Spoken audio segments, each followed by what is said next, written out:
welcome to the Through It All podcast. Today on the podcast we have Ryan and Jenaya, Pastor Ryan. They have been married for exactly how long?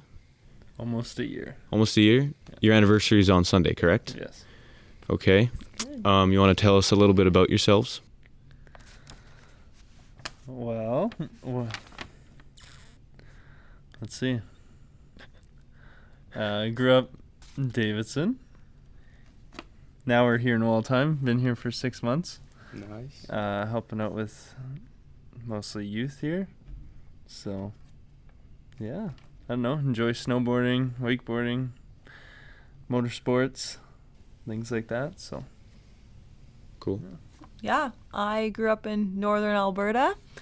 Came to Saskatchewan to go to Bible college and met a Saskatchewan boy and got married and then, came to Waldheim. And, I enjoy doing things with Ryan, so enjoy skiing and, lake sports as well. And then music and acting, so kind of different hobbies as well as the same.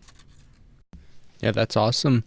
So I guess you kind of both went a little bit into how you met, but could we get maybe a little more details into the beginning of your guys' relationship? Yeah, for sure.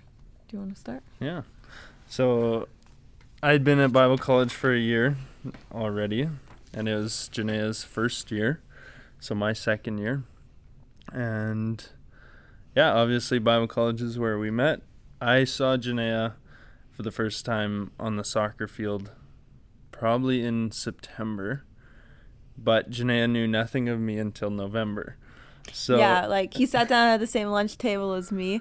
I was like, I play soccer with you. And this was like first or second week of November. So school had been going for over 8 weeks. Yeah. And I was like, I have never seen you before in my life. Like, I had no idea who he was. I'm like, what's your name? Like, we had traveled to different places playing soccer as a team. And just so oblivious to who he was. Mm-hmm. Yeah. So then I think that led to a lot of curiosity of like, okay, who is this guy? Like, I've never seen him in my life. So I needed to kind of figure out why. So then, we started hanging out in groups. Mm-hmm. Yeah. Yeah, and these conversations just kind of started happening. I mean, the first while was over Christmas. We started really talking through Snapchat. And then we got back to college together, and it was like, this is actually really awkward. It was so awkward because we had never really, we had talked in person maybe 3 times. But we had texted for 3 weeks, almost every day for many text messages during the day. So then all of a sudden we showed back at college, and it was, trying to figure out how to actually talk in person. Yeah. But those conversations just kept going though. Once they started. Nice. Yeah. It's fun. Mm-hmm. So, although you haven't been married for that long, I guess, compared to, people stay married for 25, 30 years sometimes, right? Yeah, however long that would be. But how has your relationship matured or changed over time? Yes, sir. Sounds good. Yeah, I'd say a big thing we were just kind of mentioning was obviously from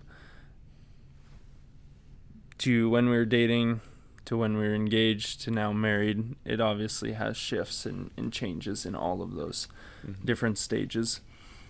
And I'd say more in our marriage in this last year has been more environmental changes. So we got married, moved to Davidson.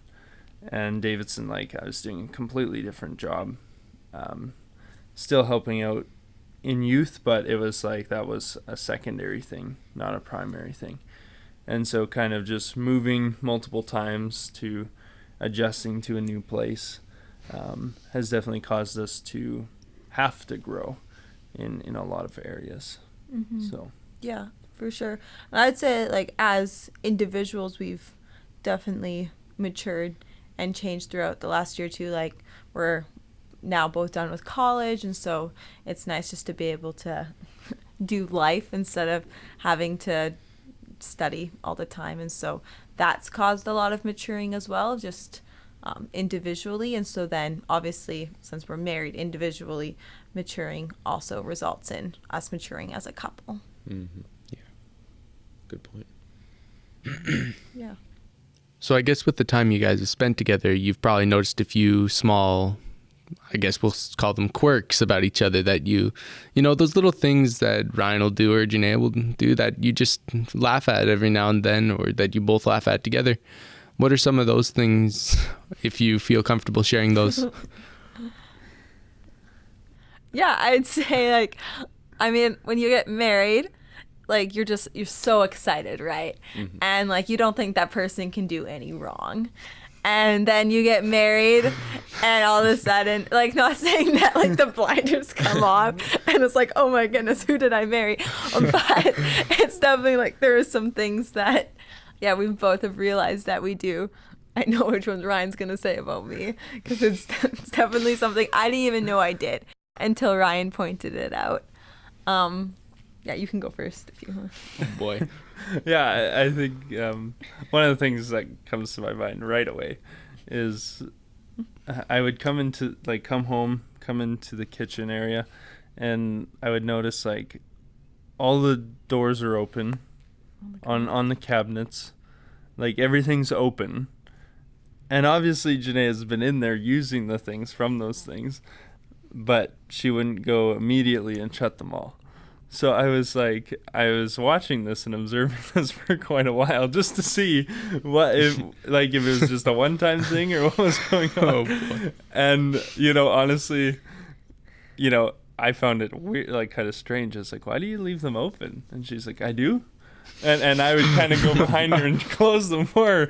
But it's kind of funny now because at times I'm finding myself leaving them open, so it's like starting It to really pick up helps on those speed up the things. process of putting stuff away. Yeah. I can see that. Yeah. I think one thing that right off the bat you realized kind of bothered me was, like, especially when you're doing construction, Ryan would come home and, like, his clothes would be dirty, but not dirty enough to throw into the laundry basket. No. And so then they would just all be on the floor. And so I'd go into our bedroom and, like, there's just this heap of clothes on the floor. I'd be like, pick them all up and throw them in the laundry basket. And then I'd come back down and they'd be on the floor again. Because Ryan'd be like, oh, I'm wearing those tomorrow. Like, I don't want to just throw them in a laundry basket because you're going to wash them.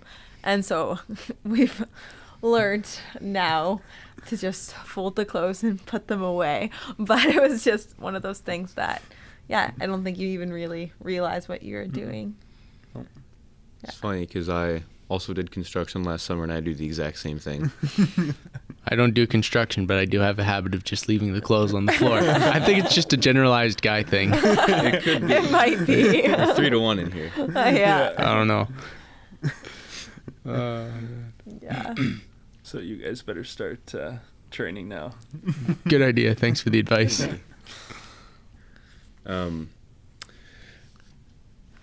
So when I talk about stages in a relationship, I'm talking about, like, stage 1 could be you first meet.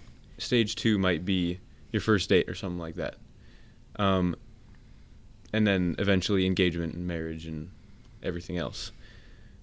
So when transitioning into this stage that you're in right now, what kind of challenges or stomach blocks did you have to overcome? Or even, like, other stages or, things that you've overcome.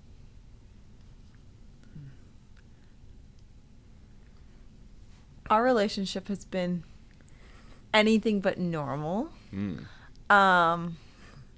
Like, cold note version, I guess. We met each other. We wanted to date. My dad said no to Ryan when he asked us to date.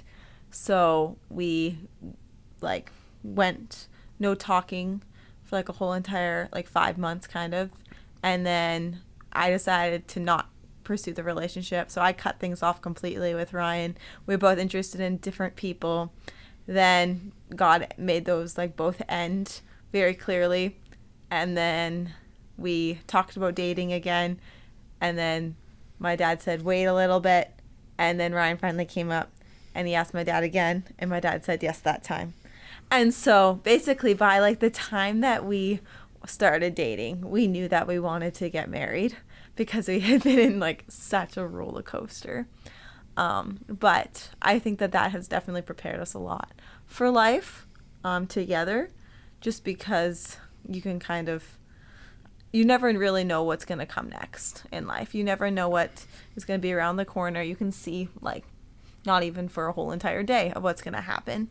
And so just learning how to take things as they come and to work together has been a big thing. And so even like this stage of life that we're in right now is great. We're married, which is so nice. And yeah, like we started a really awesome role here, and we're loving living in Waldheim. But there's definitely been a lot of transitions that has brought us here. Moving 3 times in the last year.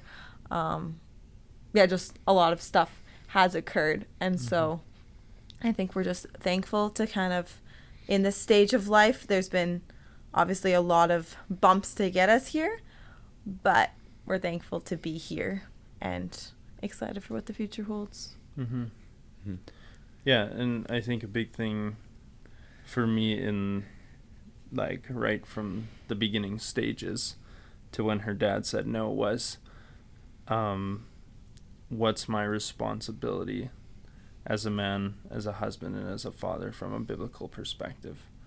And so then looking into that, and now more so of how to apply that, because though back then like I looked into it, there was a lot of things that I couldn't apply in the dating stage, in the engagement stage, but now in the marriage stage I can. So So just out of curiosity, you don't have to answer this since it's a bit more of a intrusive question maybe, but was there something specific that Janaya's dad had in mind when he said no? Yeah, I would say the main thing was, are you ready to marry my daughter? You know, have you looked into scripture and look through those things where it talks about your role as a husband and a father eventually, but more so as a husband in that time? And are you willing to accept what it says to live that out? And so, yeah, and it's out of protection for Jenaya. Yeah, like my dad had seen and continues to see so many young ladies just kind of, they date for 3-4 years and then the guy will break up with them, and just like that pain that's involved. And so my dad wanted to protect, well, both of us obviously from that, mainly me because I'm his daughter, because he didn't want all of that emotional connection. And so he wanted us just to be really careful in that. And so then when Ryan came up and he wasn't at that point where he was like, yeah, I'm ready to marry her, like this is my plan, this is what we're gonna do, my dad just didn't see any point of why we should continue on with the relationship. The way he explains it, which is really, I don't know, I find it really helpful, is he will say like, so say like this guy calls you and you pick up the phone and be like, okay, yeah, just wait on hold for me for 3 years. Just stay on that phone. Don't do anything else. Just pause your whole life and wait for me. And so that was kind of where we were at too, because we're both like wanting to continue on with our education. And so it just wasn't what exactly could be possible at that point. Yeah. And a quick question, are you the same age? I'm a year older. Okay. Yeah. All right. So to come this far, like, because there are people who will start dating and break up after a very short time, or call off the wedding or whatever, right? Yes. You've made it this far. So what kind of mindset is required? That was a bro fist I saw over there. We can edit that bit out, right? I would say right from the beginning. So right when I saw Jenaya for the first time on the soccer field, the Lord made it very clear to me that day that she was the one I was going to marry. Now that sounds crazy. Crazy. Because that was crazy to me too. I pushed that and rejected that for a long time. But time after time after time, even when things ended, there were so many things that the Lord had made clear to me and prayers answered regarding Jenaya, that when things started up again, though I was shocked, it's still, the Lord still drew me back to himself, saying, no, I've had this planned all along.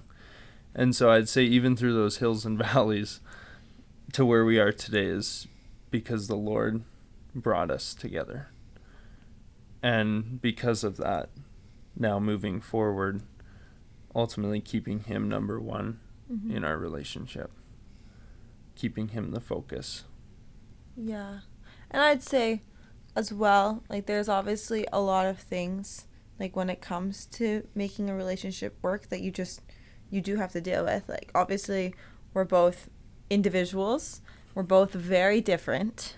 And so in order to navigate life, like, you hear it from everyone, communication. But, like, honestly, that is so important, because even just how you communicate, like, there's times when Ryan and I'll be saying the exact same thing, but we'll be taking it from two, like, different perspectives. And so we think that we're saying complete opposite things when we're really saying the same thing. And so just, like, learning how to even communicate with one another. And just realizing, like, we are on the same team, even when sometimes, like, what Ryan's saying doesn't make sense in my mind, or what I'm saying doesn't make sense. Like, just talking through it and realizing, like, we both have the same goal in mind. We both want to work towards this goal.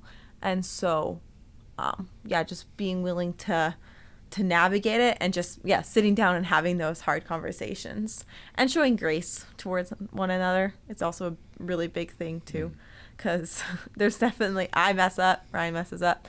And so just, like, having that grace towards one another to make it through, because obviously we're both not perfect. And I sometimes, when I'm struggling with Ryan's imperfections, I have to go look in the mirror and be like, okay, I'm not perfect, so I can't expect him to be perfect. And so then navigating a relationship like that as well. Anything you want to add? I don't think so. Okay. I was gonna, well, maybe I do. It's like with the communication thing, it's like in some ways learning a new language. Like, though we're both speaking English, it can be like a different English. So it's just, a different understanding of things, but being patient in the midst of it, because as you're trying to explain something that's heartfelt and they're not getting it, it's easy to become frustrated. And just in those moments learning, okay, how do I explain this in a different way? So.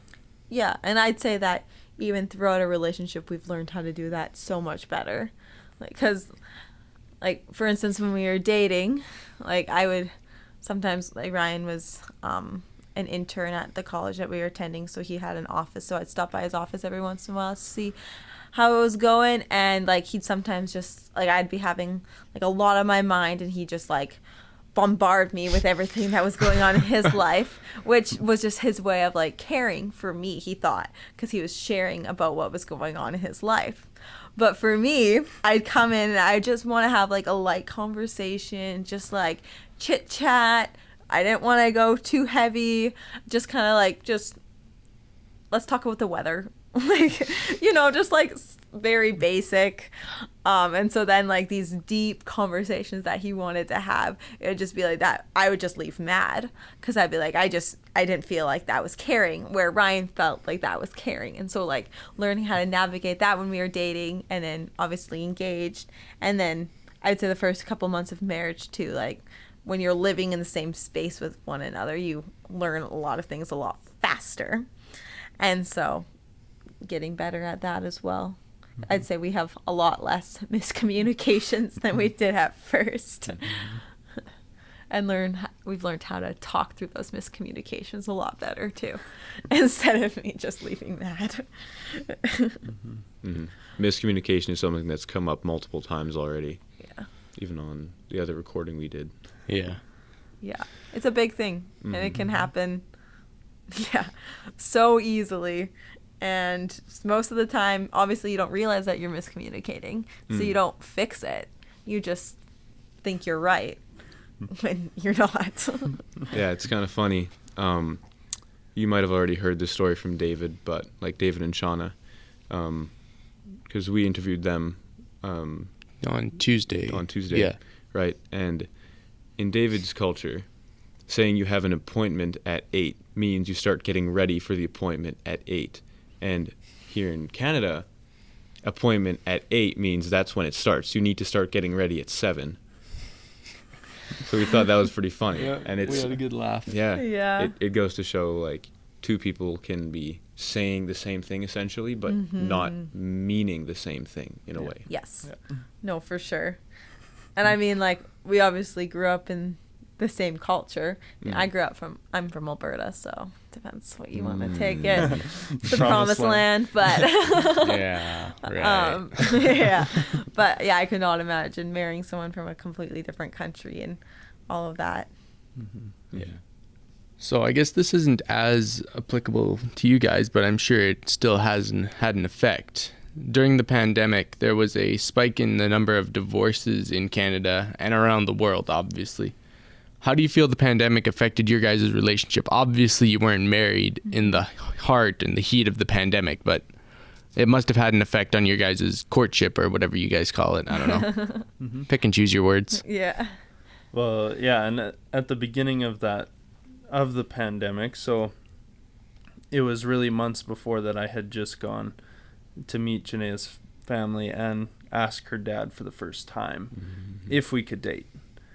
And so came back, that was a no, and then leading into the pandemic was, well, we were at college together, and suddenly, yeah, we had regular week of classes, and then partway through that week was, you got to go home. You're leaving tomorrow. Pack your bags, pack your cars. You have to be out of here by lunch. Yeah. Wow. And That's- so, yeah, we each went home. To No communication at that point, like, just home to our families and home to really not sure what was coming. yeah. And And, we had no idea when we'd see each other again. We didn't say goodbye because life just wrapped up so fast. And all of a sudden, yeah, I was back in Alberta. You were in Saskatchewan. And, there was talk of the border closing.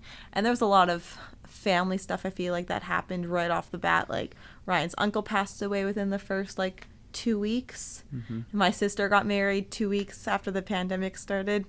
And so there was this crazy stuff going on, and we weren't talking and we couldn't see each other. I think that was definitely, it was hard, but it taught us a lot. Because we were, instead of me running and talking to Ryan about all my life problems and everything that was up in the air, I would run to the Lord. And obviously that's what I still have to do, even though I can talk to Ryan now. Yeah. But spending good amount of time in prayer, just seeking the Lord and trusting him in different ways. And I mean, we got to see many answers to prayers, even when we weren't talking to each other, but knew God had answered the prayer just through different mutual friends as well. There was one day I knew that Ryan needed a job, and so I was praying for Ryan to have a job and get a job. And then I had so much peace one day. It was God basically saying you don't need to pray about this anymore, it's all sorted out. And then I found out later that was the exact day that Ryan had gotten a phone call being hey, do you want, I have this construction job, we're wanting to hire someone. And so just seeing how, even though we couldn't see each other, even though there's so many uncertainties in the world during the pandemic, it was also really strengthening for us, even though we weren't exactly dating at that time, to just take things to the Lord and trust him in that, and learned a lot of valuable things in that. yeah, and obviously, though we weren't dating, we still cared about one another, but more in the light of, Jenaya was more as, in what I would say, a sister in Christ at that point. And so just praying for her in ways that it's okay, I can't talk to her, but though we're separated by distance, the Lord's all powerful in that he will still care for her. Mm-hmm. And yeah, so I would say in that time just really grew my prayer life, not just for Jenaya, Mm-hmm. but just in general. Yeah. A lot of things that we're working through, there's tons of uncertainties, not just in our personal lives, but our country as a whole. So it's like just coming back to what do we stand upon when everything else is crumbling? Mm-hmm. And it must be the Lord. So. Yeah. And I thought, like, that year, too, was definitely really cool, too. Like, obviously, all the Bible camps in Canada were closed, but the States were still running. And so I had the opportunity to fly down to Arizona. I worked at a Bible camp in the States for a couple months down there. And that was just a really cool experience, too, which I probably wouldn't have done if Ryan and I had been, like, obviously married. I wouldn't have had that flexibility to fly down to the States and do that.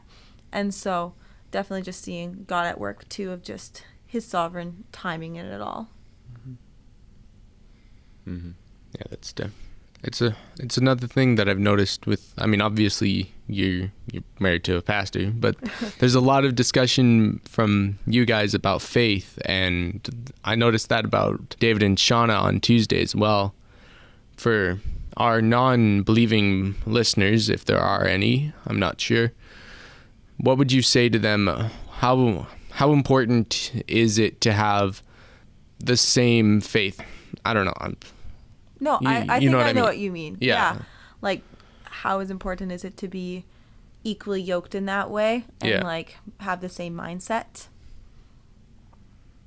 For me, it's a deal breaker. Mm-hmm. Like, when I was in grade 10, I was encouraged by a mentor to make a list of everything that I wanted in a husband. And yeah, at the top of the list is that he had to be a man who loved the Lord with his whole heart. And because if Ryan would say, oh yeah, well, God's important to me, but there's certain things that like can take a priority. Like, I don't need to read my Bible every day, and I don't need to go to church every Sunday, and there's just not that priority in his mindset, then I would say that, like, I would not have been in a relationship with him, just because it's so important for myself personally to have that person who will lead me, who will have that same personal mindset, just to seek the Lord, because hard times come in marriage. Like, marriage is not easy, and so if we didn't have the Lord to just rely upon in those hard times, it would definitely be a lot tougher. Mm-hmm. Yeah, no, and even the Bible talks about this too. And you might be able to rationalize, well, if I'm a believer, say my spouse is an unbeliever, we could work that through. And in some cases that does happen. Mm-hmm. But looking futuristically, looking further, is, well, what happens when you have kids? Yeah, and exactly. I hear a lot of people that might be in this situation of like, oh, we'll give our kids the choice. I've heard unbelievers say this too. Just of, well, we'll give our kids the chance, or the choice to make. And though that is good to give them that choice, if you look at any kid, most of the time they look up to their parents and they'll follow what their parents do. Right. Now, that's not obviously every case, but so if, say, one spouse is like, church is very important, and yet the other's like, nah, it doesn't matter, the Lord doesn't matter, then that kid's gonna be wrestling between, okay, which is which here. And yeah, I would just say from what I know of who God is, he loves us and he wants to be a part of our lives. And I can't help but say that we're here today as a married couple because of what the Lord had done in those prayers that he answered. Yeah. And I'd say, like, we've had like we both grew up in amazing homes with parents who have been married for around like that 30-year mark, and so they have both set great examples for us. But my parents didn't get saved until like 5 years into their marriage or more, maybe like 7 almost. And Ryan's dad didn't get saved until he was in his 20s, right before him and his mom got married. And so just seeing that, like, we've had these examples set for us, and from my parents just sharing like their marriage story before they were married compared to after they were married, just seeing how important they find that the Lord is in their relationship.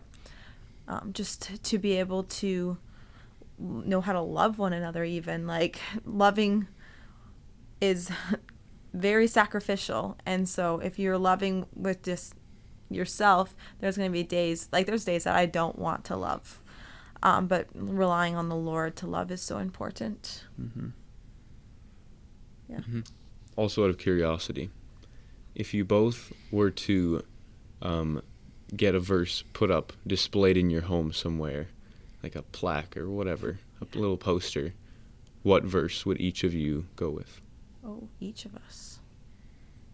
Or better yet, you know, if you have one that's already up, you know, which one is it?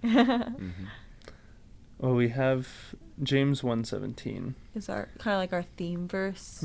Which talks about every good gift and every perfect gift is from above, coming down from the Father of lights. Right. And yeah, I think just through both our mountaintops and valleys of our relationship journey, it's been that reminder that every good gift is from God. Even the valleys are good gifts, though they are hard. Yeah, and in that verse too, like I love it too, just the reminder, like Ryan is such a gift.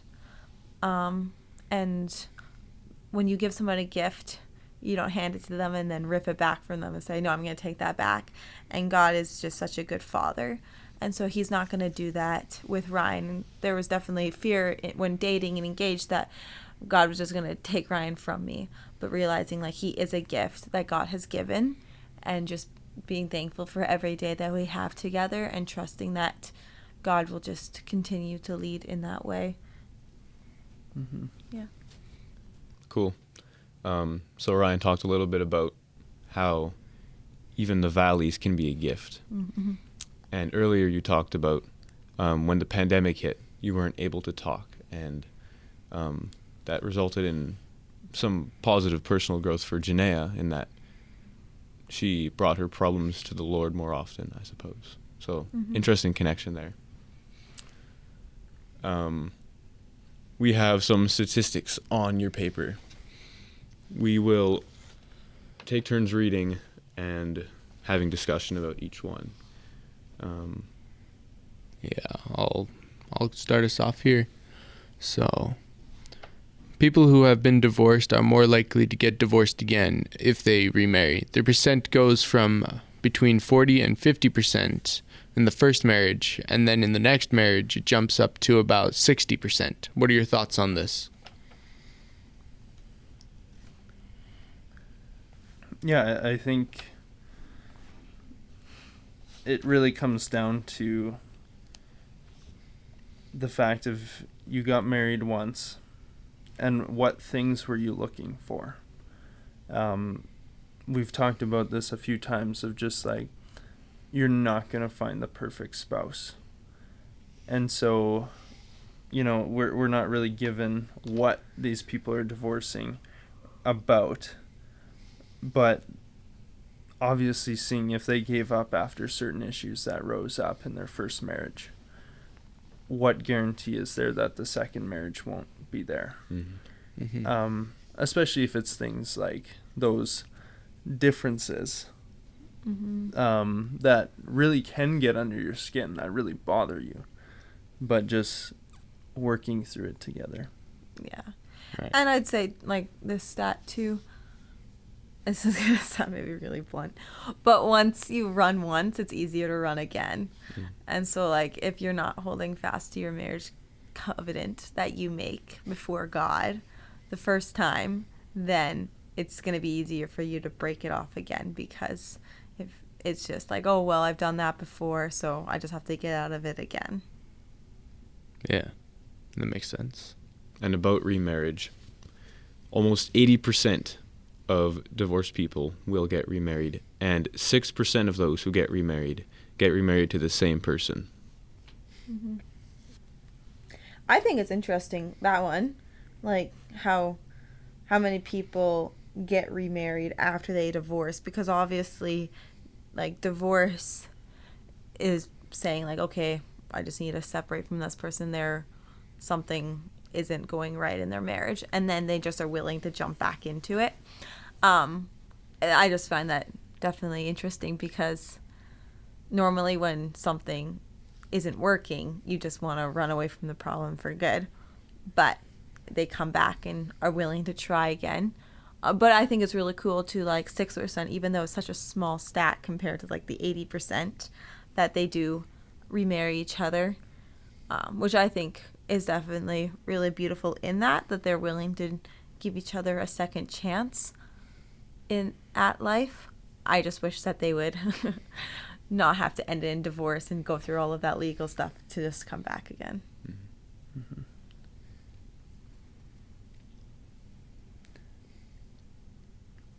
Yeah, and just with the 80% of divorced people that get remarried, I just think it's, again, one of those things. You've had the taste of what marriage can be. And obviously, a relationship is a beautiful thing. It's a thing created by God as a good gift, specifically marriage relationship. But obviously in this situation, those that get remarried, I can imagine after being with someone for so long and then leaving them would be like, wow, I'm super lonely. Mm-hmm. And so that desire to seek out another relationship, I think, would come very naturally. Yeah, that's a good point, actually. Like, that more necessarily wanting a companion instead of a marriage, like, that they just don't want to be alone.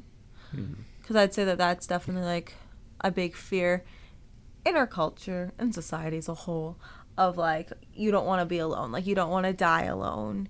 You don't want to, like, do life by yourself. And so majority of people would probably want to just get remarried so that they could have that person that's willing to be beside them and all those things. Mm-hmm. That makes sense. So in the last few years, we were able to find statistics back all the way to 2016. But over those years, there was a slight decline in the amount of divorces. In 2016, there was 62,000 divorces, and the same in 2017. In 2018, we went down to 61,000. 2019, there was 57,000. And then in 2020, there was a very low amount of divorces at 43,000. And then a huge spike back in 2021, all the way up to 71,000 plus. So what are your thoughts on this one? Is that just in Canada alone? Yes, I believe so, yeah. Okay. So I guess a bit of an expansion onto that would be, do you think that in 2020, the reason the number was so low was due to just like the COVID restrictions that were going on, or was it also people maybe getting closer since they were spending more time together, or even like the fear of being alone in an uncertain time? Yeah, I'd say in 2020, like, from just reading the stats, like, obviously everything shut down, like courthouses shut down, and so it might have just been actually impossible for people to get a divorce, or they were spending so much time together, because then we see a huge spike happen in 2021. And so it's like, if people were spending time together and then realized that they didn't actually like each other and just decided to get a divorce later, but they had to, like, put it off because of different closures that were happening in the world, that would make sense to me. Mm-hmm. Yeah, I would definitely agree, because I know in the pandemic, like, when you think about it, of our normal lives was a lot of, I would say some marriages, as shocking as this might sound, is they were hardly even in a marriage. Like, you know, either both working and really don't see each other at all in a day. And so now in the pandemic, suddenly you're together all the time. And just people having to actually function together. And maybe not, obviously not working through those things well. And then even just what Jenaya said, like a lot of those things shut down, like courthouses shut down. And so it's like, it looks more so like 2021, things open up. People are like, okay, now it's our time. Yeah. It just kind of was like a lull because there wasn't a lot that they could do about it. Or even just the fact that, like, obviously life was all a whole bunch of uncertainty. And so, like, for those who had kids, maybe they didn't want to get divorced during that time, just so that they could have one thing that was normal for their kids in the midst of, like, school shutting down, sports all closing, like, everyone going crazy with masks and grocery stores and oh my goodness. And so maybe they just wanted, like, one thing to still kind of be normal in their life. And then once, 2021, there's still a lot of stuff that wasn't normal, but it was more normal than 2020. Maybe they're like, okay, well, now this is just, now we have to actually deal with this. Yeah. That's kind of what I think. I guess, Jenaya, you kind of touched on this one earlier. About reconciliation. If the couple has children or a shared business, there was a much higher chance of reconciliation. We don't have exact numbers here, but... Yeah. Kind of what I said already. It makes sense. Like, they had to work together and work it through just for the sake of others. Yeah.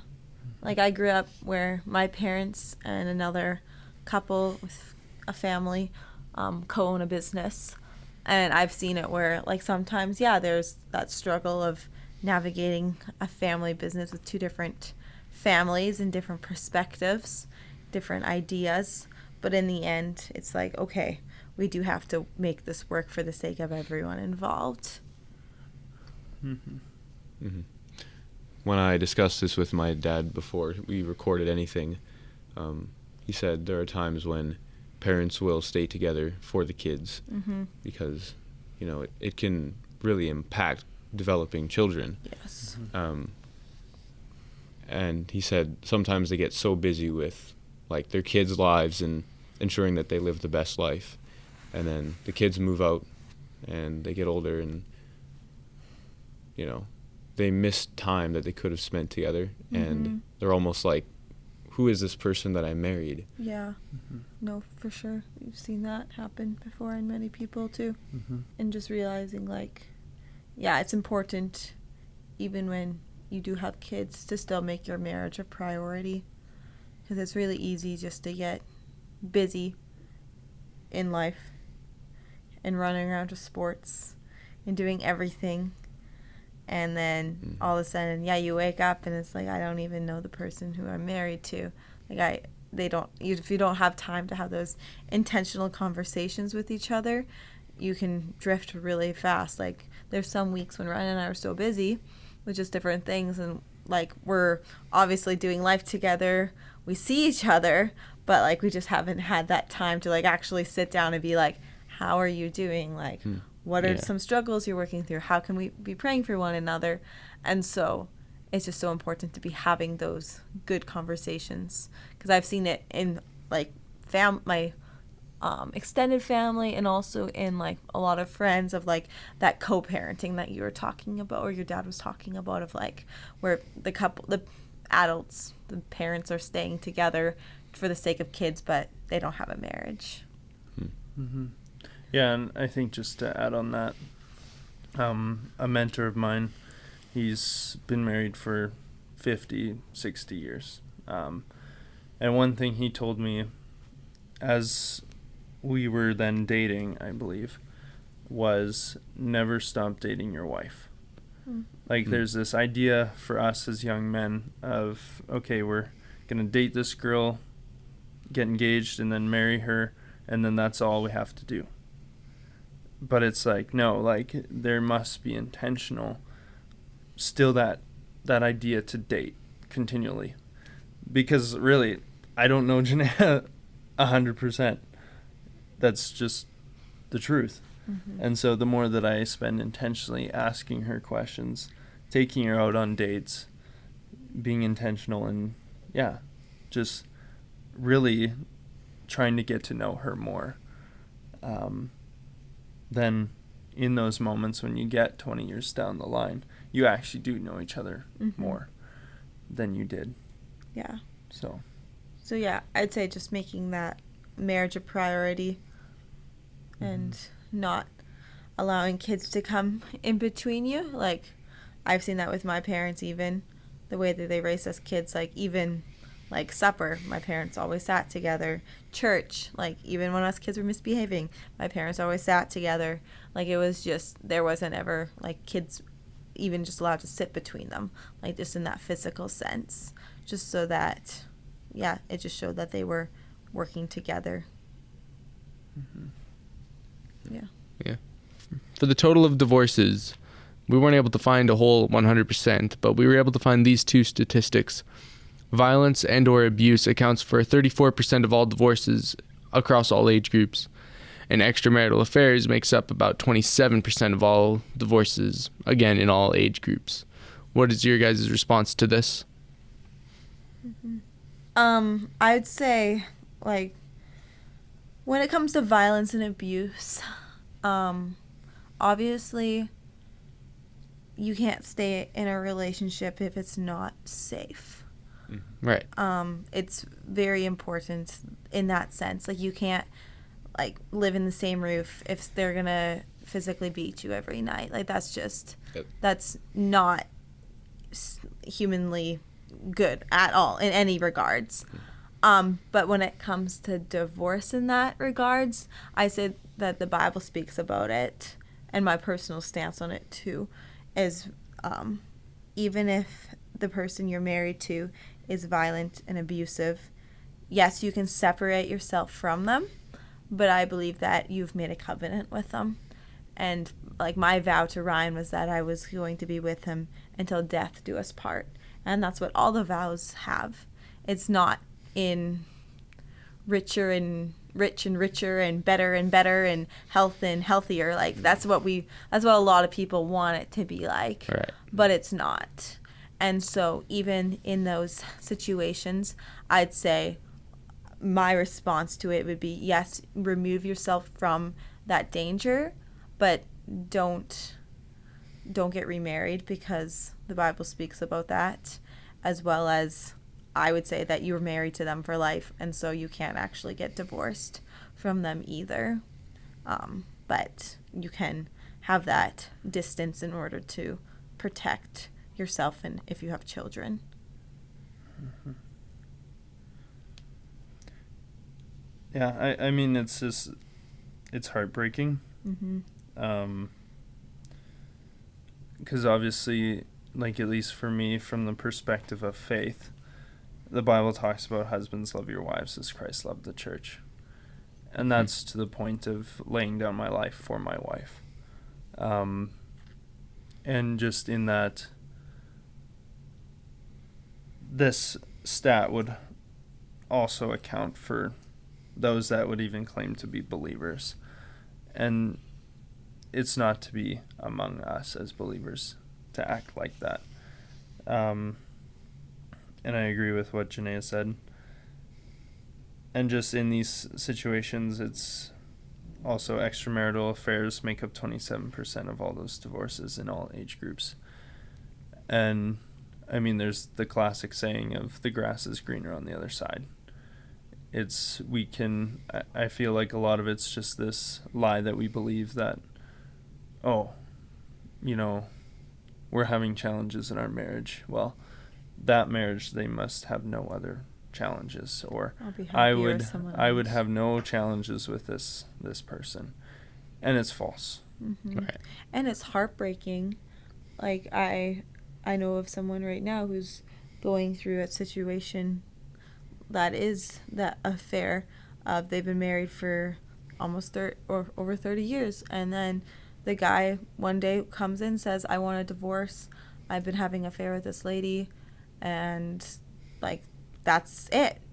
And they're professing Christians, and so it's heartbreaking to see that, but realizing that we are all like, there is that sinful tendency in us all, but we must not give in to those temptations. Because I mean, Jesus sets the standard so high that if you look at another person and lust after them, that you've already committed adultery in your heart, that you've already had an affair with them in your heart. And so realizing like the standard that Jesus sets in the Bible is high, and so we must also set our standards high in that regard.